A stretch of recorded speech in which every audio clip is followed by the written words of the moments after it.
Today we're back with a geometry problem from practice test number 4. It gives us an isosceles right triangle with a hypotenuse of length 58 and asks us to find the perimeter. Gone ahead and drawn up a little diagram. Because it is isosceles, both these two side lengths will be the same. So we can go ahead and employ the Pythagorean theorem. So x squared plus x squared should equal to 58 squared. And remember, the Pythagorean theorem is a squared plus b squared equals c squared. And this is used for finding the relationship between the three sides. But in this example, both a and b are equal to x, okay? So 2x squared equals 3384, okay?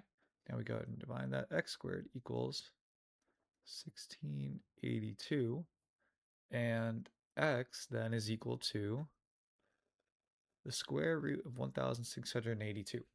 Now we're left with one of the difficult parts is we have to actually factor 1682 in the square root. So we go ahead and try dividing it by small numbers.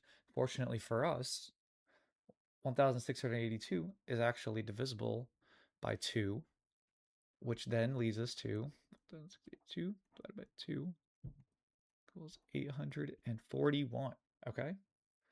And 841, for those of you who might know, is the square of 29. Okay, so now it's starting to look a lot more doable. All of a sudden we have square root 1682 is equal to square root 2 times 29 squared.